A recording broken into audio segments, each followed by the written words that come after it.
तो धुरंधर मूवी में हमजा अली मजारी ने रहमान डकैत को क्यों मारा? क्योंकि जरा ध्यान से सोचिए, हमजा अली मजारी चाहता तो बहुत पहले रहमान डकैत को मरवा सकता था, लेकिन वो इस टाइम ही क्यों मरवाया? उसने इसी टाइम प्लानिंग क्यों की? पावर उसके पास बहुत पहले ही आ चुकी थी। फर्स्ट टाइम जब एसपी चौधरी असलम ने अटैक किया था रहमान डकैत के ऊपर और उसे उसी पुल पे पकड़ लिया था, उसी वक्त चाहता तो हमारे रणवीर सिंह का कैरेक्टर एसपी चौधरी असलम के साथ मिल सकता था। क्योंकि रणवीर सिंह को तो बात पहले से ही पता थी कि एसपी चौधरी असलम और उसका होने वाला ससुर जमाली दोनों एक साथ हो चुके हैं और उस वक्त उसको सारी सच्चाई भी पता थी, तो इनडायरेक्टली जमाली से बात करके उनकी टीम में शामिल हो सकता था। लेकिन यही टाइम क्यों चूज किया? इसके पहले एक बहुत ही बड़ी सच्चाई छुपी है जो कि तुमने नोटिस नहीं किया। और तो और मूवी के अंत में जब एसपी चौधरी असलम रणवीर सिंह के साथ मिलकर के अक्षय खन्ना के कैरेक्टर यानी रहमान डकैत को मरवा देते, तो क्या इसका मतलब इसके आगे आने वाले पार्ट में संजय दत्त रणवीर सिंह का साथ देंगे? और पोस्ट क्रेडिट सीन में भी बड़ा मसाला था जो कि तुम लोगों ने नोटिस नहीं किया होगा, जैसे कि इस मूवी में रहमान डकैत जो डांस उसका फेमस हुआ था, पोस्ट क्रेडिट सीन में हमें उसी जगह पे रणवीर सिंह को दिखाया गया जो कि वैसे ही जा रहा है और उसी तरीके से बैठ के वो भी डांस कर रहा है। मतलब पार्ट 2 में हमें रणवीर सिंह का डांस दिखाया जाएगा। और तो रणवीर सिंह के यंगर वर्जन क्यों इतना पागल हो गया है, क्यों इतना भयानक तरीके से लोगों को मार रहा है और किस तरीके से उसका सिलेक्शन हुआ, सबके बारे में हम इस वीडियो में बात करेंगे। तो चलिए इस वीडियो की शुरुआत करते हैं कि रहमान डकैत को मजारी ने इसी पॉइंट ऑफ टाइम पे क्यों मारा। वो चाहता तो इसके पहले वाले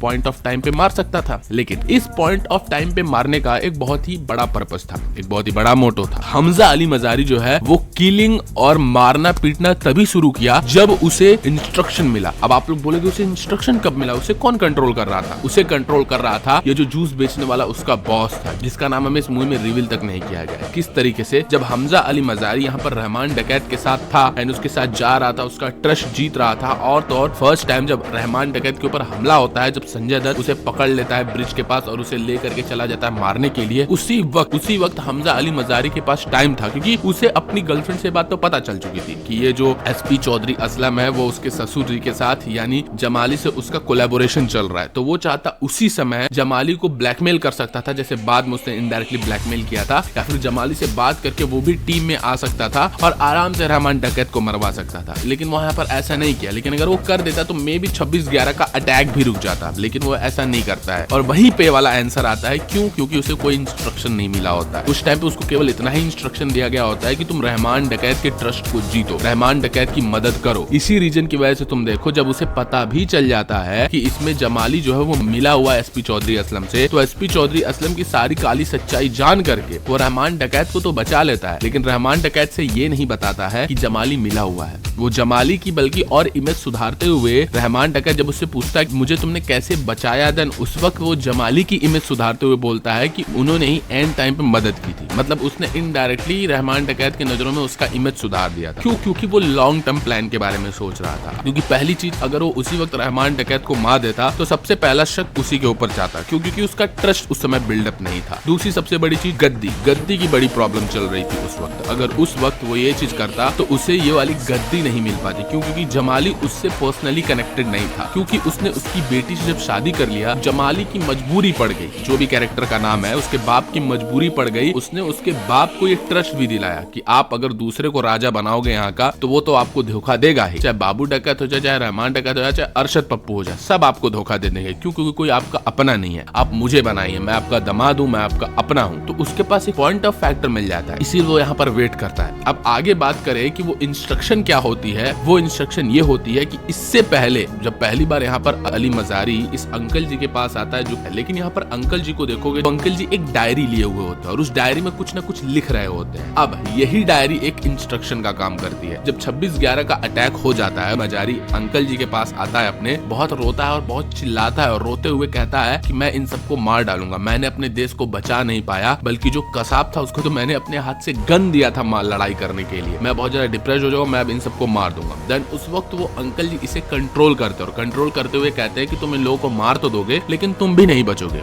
लेकिन यही सबसे बड़ी चीज आती है कि उस वक्त वही अंकल जी जो होते हैं उसके हाथ में डायरी देते हैं अब ये वही डायरी थी जो कि वो स्टार्टिंग में लिख रहे थे, और ये डायरी जब उसको हाथ में थमाते हैं तब उसी वक्त तुम रणवीर सिंह यानी हमजा के कैरेक्टर की आंखों में देखना, वो अचानक से कॉन्फिडेंट हो जाता है, यानी इनडायरेक्टली उसे अब इंस्ट्रक्शन मिल गया। और इसी डायरी में जब हमजा अली मजारी घर में जाके खोलता है, इनविजिबल पेन से लिखा हुआ होता है जिसे वो कोई केमिकल डाल करके साफ करता है, तो उसमें उसको नाम दिखते हैं। मतलब ये इनडायरेक्टली यही डायरी एक सिग्नल होती है कि अब तुम एक एक करके सबको मारना शुरू करो, अब तुम एक एक करके सबको एलिमिनेट करना शुरू करो। तो यही इंस्ट्रक्शन मिलने के बाद यहाँ पर हमजा अली मजारी अपना पहला टारगेट चूज करता है, जो कि होते हैं रहमान डकैत। अब रहमान डकैत का टारगेट भी उसने सबकॉन्शियसली चूज किया था, उसने बनाया तो था कि यहाँ मुझे रहमान डकैत को मारना है, लेकिन उस दिन जब शादी हो रही थी उस दिन उसको मौका मिल गया था रहमान डकैत को इजीली मारने के लिए। क्यों? क्योंकि उस दिन क्या होता है कि जब शादी उसकी हो रही होती है उसी वक्त जो है आईएसआई का एजेंट यानी अर्जुन रामपाल का कैरेक्टर आता है, और वो इस वक्त बोलता है कि 26/11 का अटैक के बाद अब अमृतसर में हम कुछ करना चाहते हैं, इसीलिए मुझको अब ये गन्स आपसे चाहिए। मतलब रहमान डकैत से बोलते हुए ये बात बोलता है, और रहमान डकैत बोलता है कि आपको मिल जाएगी, हम आपकी सेवा में हमेशा खड़े हुए हैं। यही पॉइंट ऑफ टाइम होता है जहां पर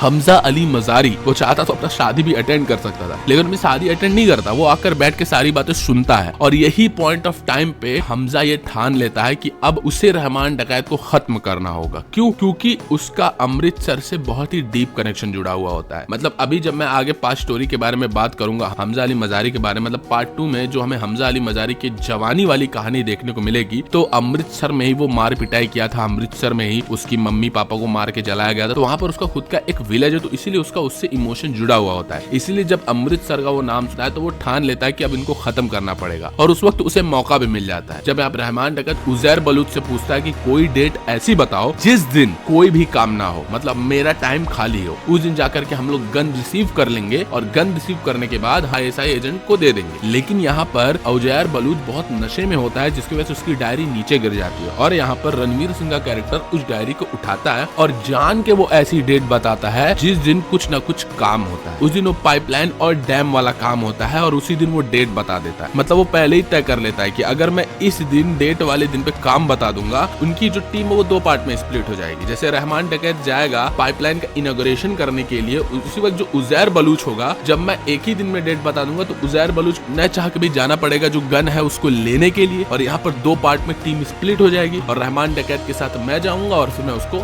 मरवा दूंगा। मतलब ये प्लानिंग उसी वक्त कर चुका होता है। वो डेट बताने के बाद उसके बाद वो जमाली को बुलाता है और जमाली से पूरा प्लान सेट करवाता है, संजय दत्त को बुलाता है, उससे पूरा प्लान सेट करता है, और उसका मेन मोटो यही होता है कि किस तरीके से रहमान डकैत को मरवा दे। लेकिन बाकियों के नजरों में वो ये दिखाने की कोशिश कर रहा होता है कि मुझे अब पूरे के पूरे लियारी का राजा बनना है, और जमाली भी उसकी बात इसीलिए मानता है लियारी के राजा बनने के लिए, क्योंकि जमाली को वो ट्रस्ट दिलवा देता है कि मैं आपका अपना हूँ, आपके अंडर ही रहूंगा, जो कि जमाली की सबसे बड़ा गलत फहमी है, तुम लोगों को पता ही है। लेकिन जमाली इस बात को ट्रस्ट करता है और इसीलिए वो संजय दत्त को बुलाता है, और संजय दत्त भी इनडायरेक्टली हमारे रणवीर सिंह के कैरेक्टर के साथ हो जाता है, लेकिन वो बस होता है। सबसे बड़ा क्वेश्चन आता है कि क्या अब संजय दत्त उसके आगे रहेगा, उसका साथ आगे देगा? उस सिंपली मैं बता दूं नहीं। अब नहीं किस तरीके से, अभी मैं उसके बारे में आगे बात करूंगा। उसके बाद जब ये पूरी की पूरी प्लानिंग हो जाती है, उसके बाद फिर यहाँ पर उस दिन पाइपलाइन का इनॉग्रेशन होता है, और उस टाइम तुम ध्यान से देखा, उस टाइम जब फोन आता है उस आदमी का, क्या रहमान डकैत जाके डांस किया था, उस आदमी का पहले रणवीर सिंह के पास फोन आता है, लेकिन रणवीर सिंह फोन उठाता नहीं है, जान के नहीं उठाता। क्यों? क्योंकि अगर वो फोन उठाता तो उसे जाना पड़ता, इसलिए वो फोन नहीं उठाता।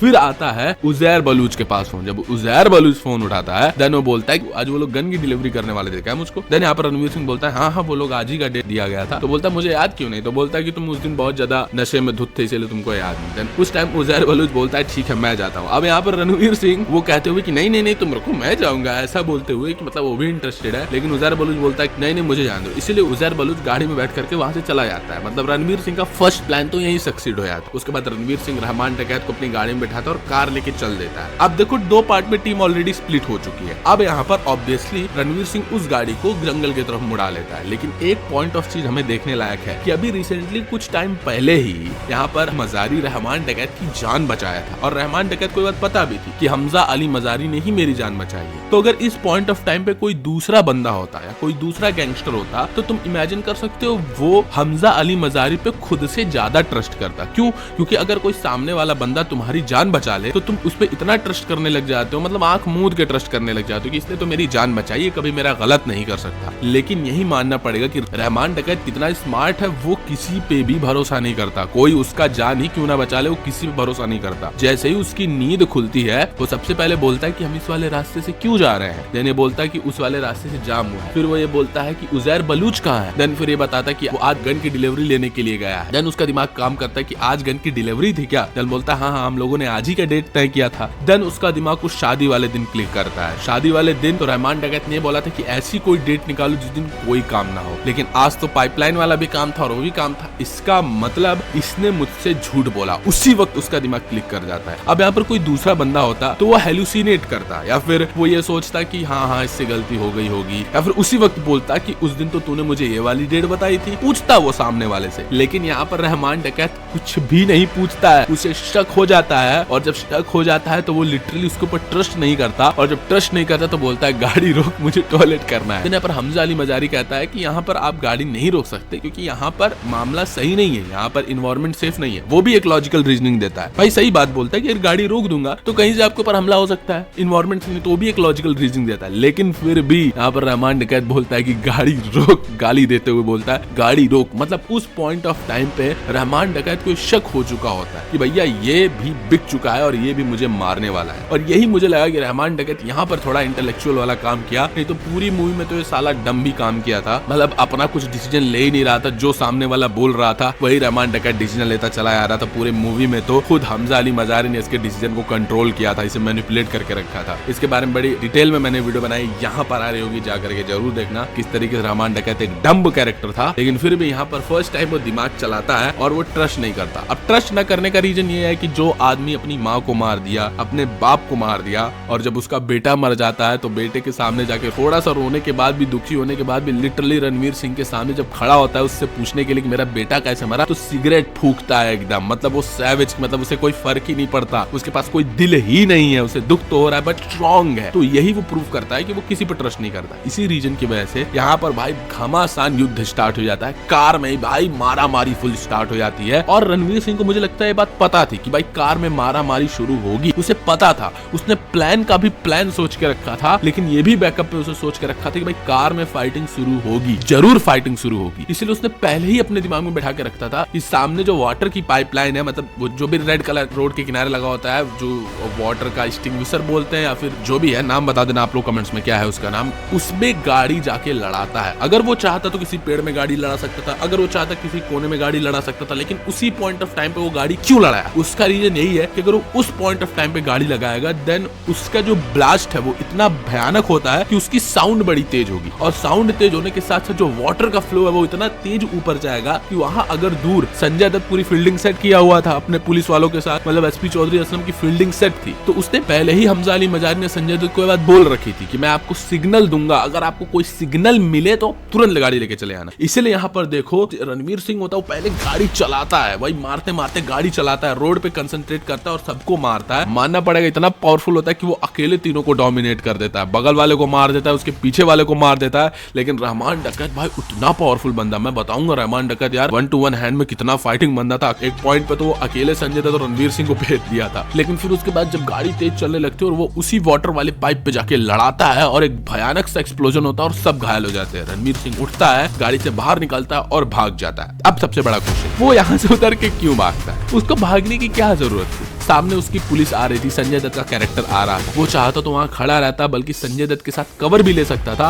और इजीली रहमान डकैत को मरवा सकता था। लेकिन वहां पर गाड़ी लड़ा के रणवीर सिंह वहां से भाग गया। उसका रीजन बड़ा डीप है, तुम ध्यान से समझो, तुमको पता चलेगा कितना माइंडेड इंसान था ये। जब वहां गाड़ी लड़ा के वहां पर भागा तो सामने से संजय दत्त की सारी पुलिस वाली गाड़ी आई और लोग फायरिंग स्टार्ट कर दिए। लेकिन यहाँ पर रणवीर सिंह का प्लान कुछ इस तरीके से था कि ये और संजय दत्त डिस्कस किए थे कि हमें रोड पे रहमान डकैत को नहीं मारना है, हमें ऐसा प्रूफ करवाना है कि रहमान डकैत को मैंने नहीं आपने मारा है। अगर उस पॉइंट ऑफ टाइम पे ये गाड़ी ठोक करके एसपी चौधरी असलम के साइड जाकर के खड़ा हो जाता, उन सभी पुलिसों में से कोई ना कोई देखता, मतलब जो भी संजय दत्त के जितने भी टास्क फोर्स की टीम में पुलिस थे वो देख करके उनको शक हो जाता, तो आगे जाकर के उनमें से कोई ना कोई बक सकता था कि हाँ मैंने देखा था कि अरशद अली मजारी हम लोग की टीम में आ गया था, या फिर गलती से रहमान डकैत की टीम में भी कोई बंदा बच जाता तो वो बक देता। इसीलिए यहाँ पर अपने कैरेक्टर हेलीकॉप्टर को बचाने के लिए, पर हमजा अली मजारी गाड़ी को ठोक के रहमान डकैत को छोड़ के वहां से भाग जाता है कि भैया अब मैंने काम कर दिया है, अब बाकी जो काम है वो संजय दत्त का है, संजय दत्त सारी जिम्मेदारी ले ले, एसपी चौधरी असलम जो करेगा वो करेगा। उसके बाद जब यहाँ से ये भागने लग जाता है, देन यहाँ पर उसी वक्त अनएक्सपेक्टेड चीज होती है कि रहमान डकैत के पास उसका दूसरा बंदा गाड़ी से आता है। देन यहाँ पर रहमान डकैत ने बोला भाई बड़ा ही गधा कैरेक्टर था ये, मैं इतना डम्ब कैरेक्टर था, इसको बोलना चाहिए कि पहले मेरे को बचाओ, इसको दिमाग चलाना चाहिए। वो गाड़ी ठोक दिया, गाड़ी से उतर के भाग गया बिना मुझे मारे। इसका मतलब तो कोई रीजन होगा, ये नहीं बोल रहा है कि मुझे बिठा के जल्दी से गाड़ी पे ले चलो, इसको अलग ही रिवेंज चढ़ा हुआ है। ये बोल रहा है जाओ उसको मार के आओ, मुझे छोड़ो उसको मारो जाओ।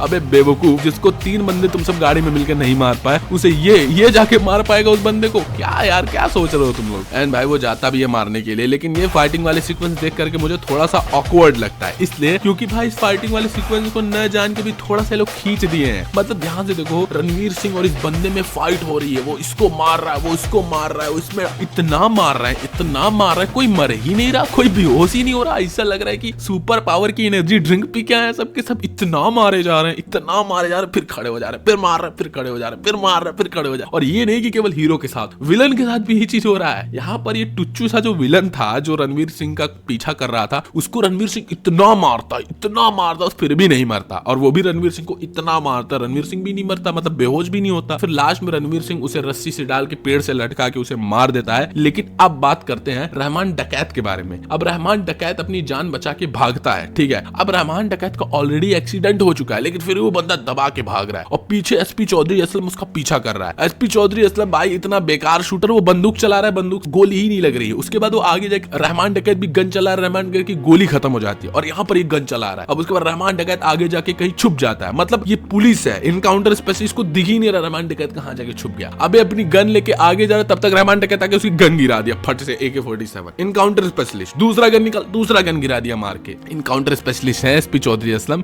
मतलब मैं समझ रहा हूँ कि डायरेक्टर का मेन पर्पस था विदाउट गन फाइट और हैंड टू हैंड फाइट। अब हैंड टू हैंड फाइट हो रही है, उसमें भी रहमान डकैत एसपी चौधरी असलम की रिलाई कर रहा है। वो बंदा रहमान डकैत ऑलरेडी पहले से इंजर्ड है, ये तो कॉमन सेंस की बात है। और ऑब्वियसली दिखने में भी वो साला एकदम पतला पुतलू सा है, अगर रियलिटी में एक झापड़ संजय दत्त मारे तो पट से गिर जाए वो जमीन पे, फिर भी वो इंजर्ड होने के बाद भी इजिली डोमिनेट कर देता है भाई। उसको एक पॉइंट पे तो मारने ही वाला होता है जान से। फिर यहाँ पर आता है रणवीर सिंह का कैरेक्टर उसे बचाने। अब मुझे उस टाइम पे लगा था कि हाँ चलो रणवीर सिंह उसको, भाई रणवीर सिंह भी पेला जा रहा है, मतलब रहमान डकैत रणवीर सिंह को भी मारे जा रहा है। मैं सोच रहा हूँ कितना पावरफुल कैरेक्टर है भाई। और दूसरी सबसे बड़ी चीज, कितना हेयर है ये सब कि मरने का नाम ही नहीं ले रहे हैं। हमको 2-3 झापड़ मार दो हम बेहोश हो जाए, ये सब इतना मार रहे हैं एक दूसरे को, इतना मारे जा रहे हैं, कोई बेहोश ही नहीं हो रहा। खैर फाइनली जब रणवीर सिंह को भी बेहोश कर देता और रणवीर सिंह मरने ही वाला होता है, उस पॉइंट ऑफ टाइम पे उसे 26/11 की वो मेमोरी आती है जो अटैक हुआ था, क्योंकि रणवीर सिंह अपने आप को इसका जिम्मेदार मान रहा था, क्योंकि उसके नजरों के सामने ही 26/11 का अटैक हुआ था। उसकी मेमोरी याद आती है और एकदम गुस्से में वो उठता है और भाई रहमान डकैत के ऊपर चढ़ के इतना मारता है, इतना मारता है। ध्यान से देखो उसका, जब तुम एग्रेशन देखोगे हमजा अली मजारी का, वो भाई एक हाथ से मारता है और उसका मन नहीं भरता तो वो दोनों हाथ से मारने लग जाता है, और वो इतना मारता है जब तक उसका मन ना भर जाए। इसलिए क्योंकि 26/11 का जो अटैक हुआ था उसमें क्लियरली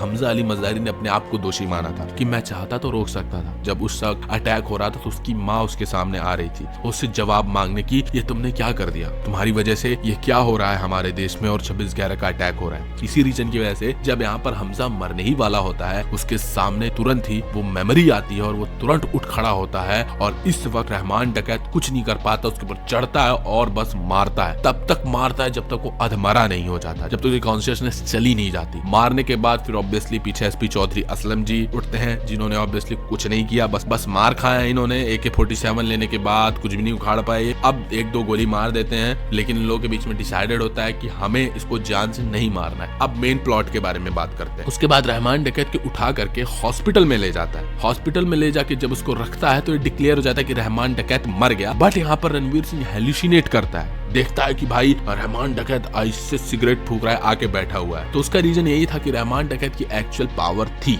रहमान डकैत एक्चुअली पावरफुल कैरेक्टर था और उसकी सबकी फटती थी। लेकिन अब सबसे बड़ा फैक्टर आता है कि रहमान डकैत ने ऐसा क्यों किया, रहमान डकैत ने अपनी आइडेंटिटी क्यों छुपा दी कि उसने नहीं मारा है बल्कि उसने उसकी मदद की है। क्योंकि ध्यान से सोचो, अगर उसने अपनी आइडेंटिटी बता भी दी होती कि चलो हाँ मैंने मारा है, तो ज्यादा से ज्यादा क्या हो जाता, उजैर बलूच उसका दुश्मन बन जाता। उसे भी मरवाना बहुत हार्ड टास्क नहीं था, क्योंकि उसके साथ एसपी चौधरी असलम था, उजैर बलूच को मरवा देता, या फिर अरशद पप्पू भी अभी जिंदा था तो अरशद पप्पू भी उजैर बलूच को मरवा देता, कोई बड़ी बात नहीं। इसका रीजन आता है ये आईएसआई से पूरा कनेक्शन टूट जाता, अर्जुन रामपाल से पूरा कनेक्शन टूट जाता और इनडायरेक्टली ये पूरे आईएसआई की जितनी गैंग थी वो सभी के सभी दुश्मन बन जाती रणवीर सिंह की। क्यों? क्योंकि रहमान डकैत से उन लोगों का एक कनेक्शन सा जुड़ गया था। और दूसरी सबसे बड़ी चीज कि अगले पार्ट में ये जो बलूच का कॉन्सेप्ट है ये बहुत आगे आने वाला है। मतलब जहां पर ये लोग गन लेते थे जिस बलूच से, जहां पर ऑब्वियसली वो डांस वाला सीक्वेंस होता, रहमान डकैत जाके डांस किया था, वो आदमी आगे आने वाले पार्ट 2 में बहुत मेन कैरेक्टर होने वाला है। और अगर यहाँ पर रणवीर सिंह बता देता कि मैंने मारा है तो वो भी इनडायरेक्टली रणवीर सिंह का दुश्मन बन जाता और आगे आने वाली स्टोरी इसी पे चलेगी। मतलब रणवीर सिंह आगे आने वाले प्लान को एग्जीक्यूट किया है ये चीज करके, उसने अपने आप को छुपाया नहीं बल्कि एक बहुत बड़े प्लान को एग्जीक्यूट किया है जो कि पार्ट 2 में दिखाया जाएगा, जिसके बारे में थोड़ा सा मैं तुम्हें अभी हिंट दूंगा। और मरवाने के बाद यहाँ पर उजैर बलूच आता है, उसको गले लगाता है एंड यहाँ पर जब रणवीर सिंह अपने घर में आता है देन वो अपनी पत्नी के सामने रोता है। क्या वो घड़ियाल के आंसू होते हैं कि वो रहमान डकैत के लिए रो रहा है? नहीं, वो उस वक्त तो खुल के रोता है 26/11 के अटैक के लिए। जब 26/11 का अटैक हुआ था तो उस दिन वो खुल के नहीं रो पाया, खुल के अपने दुख को बयां नहीं कर पाया था। लेकिन आज वो खुल के अपने दुख को बयां करता है, रोता है अच्छे से, और रोने के बाद फिर वो अपनी डायरी को खोलता है और उसमें रहमान डकैत के नाम को अच्छे से काटता है। फिर हमें कई सारे नाम दिखाई देते हैं कि अब उसका अगला टारगेट कौन है। और जैसा मैंने तुम्हें स्टार्टिंग में ही बताया कि ये सभी नाम वो जूस वाले ने लिख के उसे दिया होता है कि हमें इन लोगों को खत्म करना है, जिसमें पूरी की पूरी जो आईएसआई वाली टीम होती है, नाम गिना के कंफ्यूज नहीं करूंगा, इतना समझो कि जब 26/11 का अटैक हुआ था तो जब वहां पर रणवीर सिंह गया था तो वहां पर जितने भी बंदे मौजूद थे, खनानी ब्रदर्स हो गए, अर्जुन रामपाल का कैरेक्टर हो गया, ये सभी के सभी को रणवीर सिंह ने अपने हिट लिस्ट पे रखा है और उन्हीं सब का नाम इस पे लिखा होता है और किसी तीसरे कैरेक्टर का नाम नहीं लिखा, वही सब जितने वहां मौजूद होते हैं उन्हीं सब का नाम यहाँ लिखा हुआ होता है। हाँ, लेकिन एक बड़े साहब का कैरेक्टर होता है। अब बड़े साहब कौन है